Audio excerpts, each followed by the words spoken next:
Hi guys, coming up on today's news, our first glimpse at AEW's video game. A huge Hell in a Cell match has been moved to SmackDown. WWE are looking to bring back Raw Roulette and King of the Ring. And their officials still want Aleister Black. Can you believe it? Not only that, but multiple released WWE talents are looking to get out of their 90-day non-compete clauses. Roman Reigns has warned The Rock and John Cena. And Stephanie McMahon promises a lot of surprises for SummerSlam. I'm Adam Wilborn. And I'm Adam Nicholas.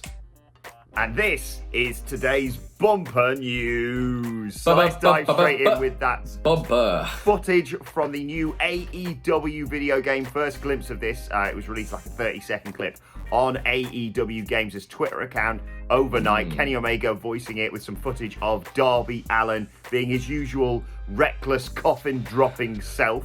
And I've got to say, I mean, it's a video game at the end of the day. There's not a lot you can really glean from 30 seconds, but I think it looks great and, well, no glitches. So that's a turn for the books, Nicholas.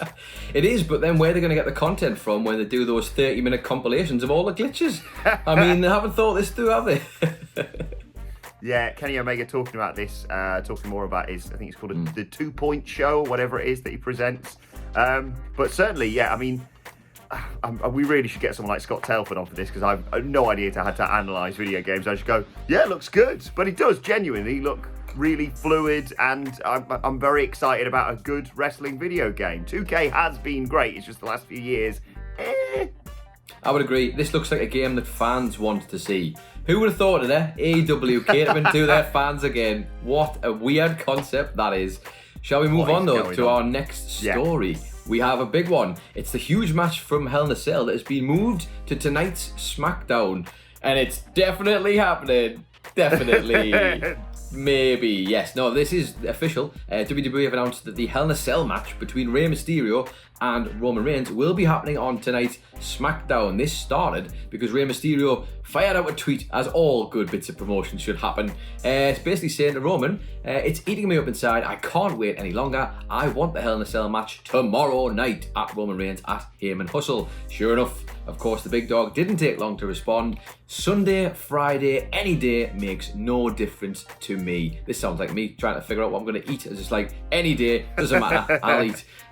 It'll be my pleasure to disgrace what's left of your family name tomorrow night inside Hell in a Cell. My special counsel, Heyman Hustle, will handle the paperwork. I will personally handle the warfare. Oh, God. Well, I mean, this sounds like Rey Mysterio couldn't wait to die, is what he's basically said here. However, as much as I like the enthusiasm of this, I think we're both sceptical, Mr. Wilborn. Surely this match either isn't going to take place or we're going to get some sort of shenanigans and it's still going to happen on Hell in a Cell, but we want those eyes on SmackDown. Yeah, call me a cynic, and I've no doubt that this will get more eyes on SmackDown, and it's a clever little promotional tactic, but Roman Reigns' tweet probably should have read Sunday, Friday, why not both? Because we all know that's exactly what's going to happen. Shenanigans aplenty, no doubt, on tonight's SmackDown. Looking a great show, though, with all the fallout from last week, of course. Yeah, exactly. It's going to be one of those where... this is a weekend I would not want to be Dominic Mysterio. That's all I'll say, especially after what I drew last week. But the Mysterio family on the whole are not going to have a good mid-June weekend. So, yeah, I think it's going to be one of those where it's just going to further develop tonight. We aren't going to get a satisfactory or a clean conclusion, and then it's just going to be put on for Sunday. And I bloody well hope it is, because I'm working a half day today, because as we all know, it's coming home, and I'm driving down to Liverpool to see some friends to watch the England-Scotland game. So we recorded in advance WhatCulture and the Hell in a Cell preview podcast. Thanks, WWE. Just like to point out, that's taken you... I was wondering how long it would take you. 4 minutes and 27 seconds that took you to mention it's coming home. It was always going to happen at some point today. It was always going to happen at some point today. Especially with no Andy Murray. Very smart move not being on the news this morning. Clever. But let's move on and talk about some huge developments as well. WWE really trying to pull out every single stop for when fans return. Andrew Zarian, of course, of the McMahon Pro Wrestling podcast, is really good with these sorts of things usually. Tweeting out overnight again, piggybacking on WrestleVotes with this. Raw Roulette and King of the Ring are more than likely to happen this year. It's been a checkered history for King of the Ring in particular, but as always, the eternal optimist. I'm excited. So you're telling me there's a chance we could have a Queen of the Ring as well? Just put it out there. But yeah, Raw Roulette's always a bit of fun as well. Yeah, let's not push it, Can't ask for too much of them. They're trying their best. They're trying their best, are they? They're trying. Yeah. They're trying something. I think it's my patience. They're promising they're going else. to try their best eventually. Yes. This feels very much like, we are going to give you what you want. And then, no, it doesn't seem that way. But yeah, hey, look, they're trying. And as you say, I tell you what, it's Friday. I'm in a good mood. Let's just assume, for once, that maybe, just maybe, this will actually be good, because this is a company who doesn't always do terrible things, apart from when they release people that they apparently don't want to release. Actually, maybe not. Let's move to our next story, shall we? Because WWE officials apparently are still wanting Aleister Black to return to the company. That's Aleister Black, by the way. They've just released. Remember him? Yeah, they've just released, having completely and utterly destroyed the man's aura for the best part of a year and a bit.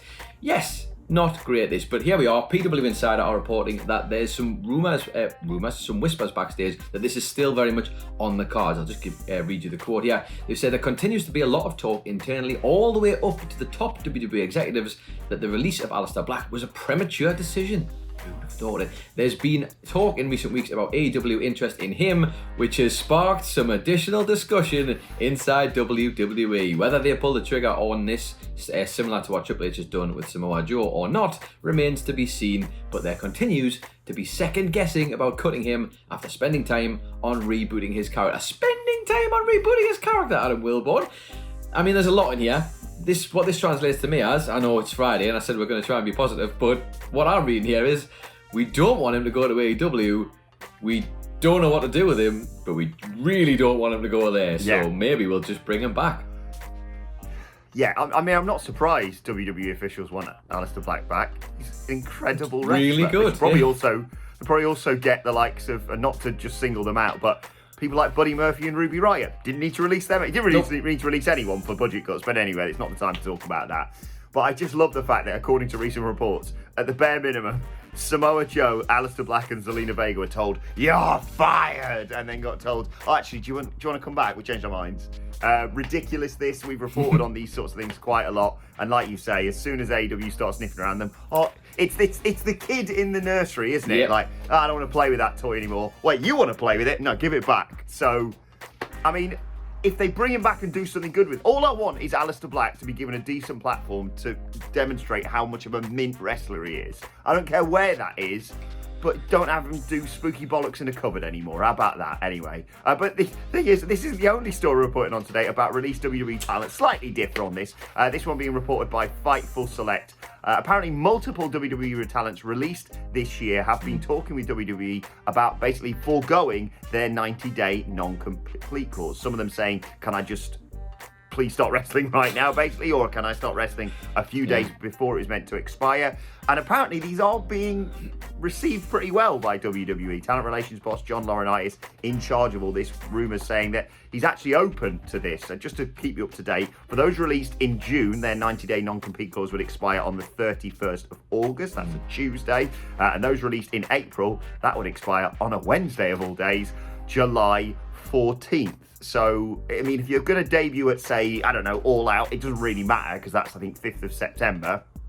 But just doing the maths in my head, in July, there's a lot of those AEW dates like Road Rager and Fyter Fest and Fight for Fallen. Maybe it's related to that. That is pure speculation on my behalf. But yeah, it does seem fair that WWE sack these people out of the blue. So if they've got offers and bookings, maybe we can waive some of that 90-day non-compete clause, Nicholas. I mean, after all the things that they've done on, or certainly not done for these talents, like throughout the years they've probably sat in catering, or throughout the years they haven't been even given a look in, or in fact they have been put on TV and they've just done either nothing with them, done something terrible with them. You feel like almost the least they could do is just be like, okay, like just off you go. We get it. Like, here's a little bit of humanity in a time where maybe humanity could be a really good thing. I don't know. I mean, they're not famous for this, WWE. We know that, but it would be nice to see this. And if again, let's put the positive caps on. It's Friday. Maybe they're learning their lessons, and they're not. I mean, they're not. I can't even do that. They're not. They're not. I hope it happens genuinely for the people who have not been able to wrestle. It must be frustrating if you're trying to get that momentum when you've just been released and you can't because of the non-compete. Although I guess some of them might just want the time to just regather their thoughts and prepare for the future. So I can see both sides of the coin. If it was my company, Adam, I would do it because I feel like I'm a nice person who understands people just want to go out there and do their goddamn job, but I wouldn't have left them in catering in the first place. No. Never mind. I tell you one person who's not in catering and will not be getting released anytime soon. That's Roman Reigns. The big dog Roman Reigns, the man, the tribal chief, the head of the table, whatever you want to call him. I mean, he's terrifying, let's put it that way. Whether he's in character or out of character, the man is great, but he has been speaking to ESPN's Sport Nation during an interview, and the topic that seems to continue to keep coming up is Roman Reigns going to wrestle against some of these former huge stars in WWE, like The Rock, like John Cena? Well, he had a lot to say about it. We should point out it was in character, but it doesn't make it any less good. He said, with regards to a match against The Rock, he said, that is a dream match for a lot of our fans, but it ain't a dream of his, you know what I mean? I get a lot of this with both Dwayne and John. Always love it when people call The Rock Dwayne, it makes me laugh so much. These guys are doing very well for themselves, there's no question about it. If I were these guys, I don't know if I'd want to come back and deal with me. I am a problem right now for everybody. If I were there, I'd stay on set and keep pumping out these streaming service movies. Don't come to my ring is what I would do. The man knows how to work up a storm. He knows exactly what he's doing. I love this. I love the defiance. I love the difference between this and maybe Roman Reigns back in 2015, who would be like, I'd love to wrestle The Rock. It would be great. Like, this is a great marker set down. And obviously with all the rumours that are circulating about a potential match with Cena at SummerSlam and a potential match with The Rock at Mania somewhere down the line, this feels relevant, doesn't it? Yeah, I'm often not a fan of like in-character interviews, aside from like a Don Callis or in this case a Roman Reigns, because I absolutely love it. The effective "sit down, old man" that he said to both of them in that. And I mean, please, we've been so good, and you have been so bad, WWE. Roman Reigns has been the shining light throughout this. The man who broke our bad pay-per-view streak with WWE, let's not forget Adam Nicholas, saving SummerSlam last year. The path is there. We've talked about it a million times. I just keep saying it like I keep saying Sami Zayn to win Money in the Bank, willing it into existence. Dead simple. Cena at SummerSlam, Brock at Survivor Series, Edge at the Royal Rumble, The Rock at WrestleMania, and then someone taking the title off him 2 years after his big return at SummerSlam. Just build up a decent babyface to take the title off him in the meantime. You've got one on SmackDown. His name's Big E. He's my best friend, and he's mint. But you'll probably bugger it up by then, and by that time you'll need Cameron Grimes to come in and take it off him. But yes, absolutely love this, and very excited to see the response if we do get one from Dwayne and John.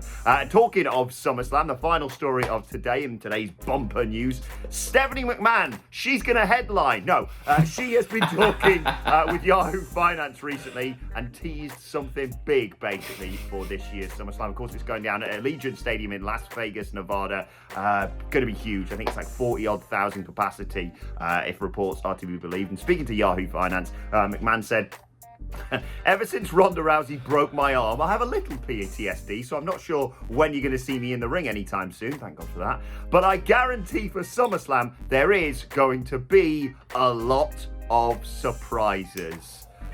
Oh, I'm excited for this summer, even though I get horrifically sunburned every single day I walk outside, Adam Nicholas. This feels like those years when you're trying to find the perfect Christmas present for someone and you can't do it, and you're trying to do it on a budget, and you just, to solve the problem, you just throw money at it. You just throw money at it, and you're like, right, okay, here's something ridiculously huge, and there you go, that's money, solved the problem. I feel like that's what they're trying to do with SummerSlam. They know they need it to be a big hitter. We've heard time and time again, this is essentially going to be their WrestleMania, is what they want it to be this year, because, well, WrestleMania was good. This is where they can really get back into full gear. And genuinely, I'm very intrigued to see what happens. With that, though, comes a lot of expectation, of course. And fans are famous for having low expectations. No, everybody's going to be hyped for this show. We're all going to be expecting the best. Oh God, I hope the best isn't Stephanie McMahon in some kind of match with like the Bellas again. Oh God. Yeah. Oh, I don't know. As long as it's not that. Just as I reread that, I realised she didn't say good surprises. She just said just surprises. said Surprises could be bad as well. Surprises but yes, can be bad. like you say, SummerSlam is shaping up both in WWE's hype of it and fans' expectations to be the biggest show of this year, arguably bigger than WrestleMania. And how often can you say that about SummerSlam? So very, very excited to see what comes next. Let us know your speculations, what to expect there in the comment section down below. And we'll move on to today's Twitter questions. We're going to try and fly through these because I know we've rattled on today.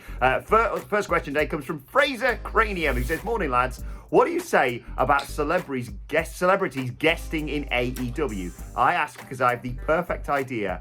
Keanu Bloody Reeves. Beloved, badass Keanu Reeves, get him in a mid-card tag mini feud and immediately take my money. I'm in, Nicholas. Count me in. Yeah, as long as he's doing full John Wick gimmick or whatever, I'm in. Keanu Reeves in anything works for me. So Keanu Reeves is all elite. You've heard it here first. Tell your friends, tell your enemies, it's happening. I mean, it's not mid-card, but can you imagine, because obviously Fraser's included that shot of John Wick on the horse. Imagine him and Hangman Page as a tag team riding in. Oh! Just no pyro, AEW. Learn from your bloody mistakes. For God's sake, it's a horse. Stop setting off pyro near animals, you bonkers lot. I'd imagine John Wick smashing like Darby Allin through an abandoned warehouse somewhere for like ages. It would just be great, wouldn't it? The choreography alone would be amazing. God, I daren't even spec. John Wick versus Eddie Kingston in a fight that never ends, basically. I mean, oh God, why have you planted this in my head, Fraser? Right, second question today comes from Matthias Geronimo, or Matthias. I'm sorry, I butchered your name there, Matthias. He says, hello guys, good morning. Everyday watcher, first time asker, like that. More of those sort of things. Nice. At WhatCulture WWE, if you want to ask us questions. Would you be up for a babyface turn for Sami Zayn, maybe going for the tag belts with KO? Imagine them facing the Usos. It would be awesome. I am 50% in on this, 50% out on this. I would like to see the Sami Zayn face turn. I think it could be time. I think he's earned the right to go back to that and he's such a great babyface. Like anybody who's ever watched NXT back in the day when he was in there, the potential he has, and it's not overstating it, is Daniel Bryan-esque to be a babyface in the company. Yeah. The underdog to literally rise to the top. He's proved he can do every other facet of it. If only Vince would get past the thing that he's this short-ish, ginger-ish, not like super physique guy, and just go for him. He could do it. He's amazing. I would like that, but I would like to keep him and Kevin separate for me personally. Yeah, I think they may well be separated by the draft after SummerSlam, if I'm perfectly honest. In the meantime, yeah, tag stuff with those two would be absolutely great. I don't think they're going to. They're just going to fight forever and probably be involved in Money in the Bank because Sami Zayn should hold the Money in the Bank briefcase. I keep saying this. Give it to him, even if you want to keep him heel. Him as part of this conspiracy with a briefcase skanking down to the ring is a dream of mine. I say he should win Money in the Bank every year. Do you remember that year where I was like, I think he's going to win, and then Braun Strowman put him in a bin or something? I was like, well, guess that's that for good. But yeah, who knows? But yeah, more Sami Zayn on my TV, heel babyface, Raw, SmackDown, I don't care. If you're looking to fill up time on Monday Night Raw, though, he is your guy, as long as you don't give him crap to talk. But speaking of Money in the Bank, final question today comes from, but what about the Attitude Era on Twitter, who says, if he's happy and healthy, personally, professionally, mentally, etc., absolutely right that. Keith Lee as mystery entrant at Money in the Bank and winner of the briefcase. Adam Nicholas, bueno or no bueno?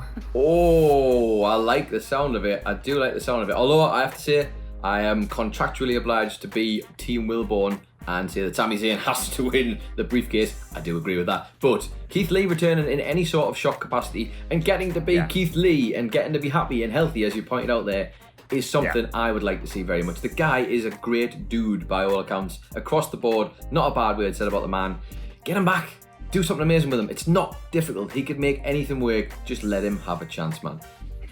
Yeah, whatever has taken him off TV, and obviously we wish him well in whatever recovery it is. Absolutely. Take as long as you need, Keith. Absolutely. But whatever's taken him off TV, I always say this, it's been a bit of a blessing in disguise because we forgot about the crap way that they just sort of booked him into oblivion 50-50 and made him wear a tennis skirt for a bit. So, yeah, bring him back, put him in the main event picture, whether that be via Money in the Bank, although I think Sami Zayn should win that, whether that be just dropping him in and having him come back when Bobby Lashley beats Drew and says, right, I've beaten biggest bastard on this show. Who's left? Oh, bloody hell, it's Keith Lee. Yes. Remember, Vince. Remember what you fell in love with at Survivor Series. It's still there.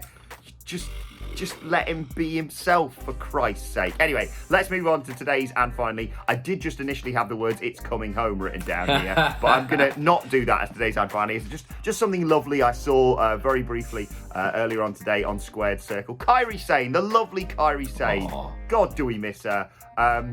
She announced the fact that she has passed on her first attempt the exam to become a certified sports mental trainer. Massive congratulations to her. Adam Nicholas, I don't need to tell you how awesome Kairi Sane is, but just lovely news this to wake up to. Lovely news. The pirate princess, but the captain of the boat that is my heart, Kairi Sane. She was excellent forever, and I wish they'd done better to her on the main roster. There's a sentence I say far too often when it comes to WWE. Yes, massive congrats to Kairi Sane. And best of luck in becoming a sports mental trainer. Very exciting. Very exciting. Right, let us know your thoughts on that and all of today's news stories in the comments section down below. Don't forget to like, share, and subscribe. And subscribe to What Culture Wrestling on either iTunes, Spotify, wherever you get your podcast from for daily wrestling podcasts. Granted, Wrestle Culture and the Hell in a Cell preview kind of buggered by that news today. But regardless, we've got the SmackDown preview to come. That's going to be recorded later on today with myself and Michael Hamflett, so we can talk about the rearranged Hell in a Cell match, as well as, of course, with the AEW Dynamite preview. It's all going on. Anyway, you can let us know your thoughts and Twitter questions on Twitter, of course, at WhatCultureWWE. Watch there, follow both of us. You can follow Adam Nicholas at... It's Adam Nicholas, and you can follow Adam Wilborn at... Adam Wilborn. Follow us all at WhatCultureWWE. All jokes aside, best of luck to Andy Murray and all the Scots this afternoon. But for now, my thanks to Adam Nicholas. Thank you for joining us, and we will see you soon. It's coming home.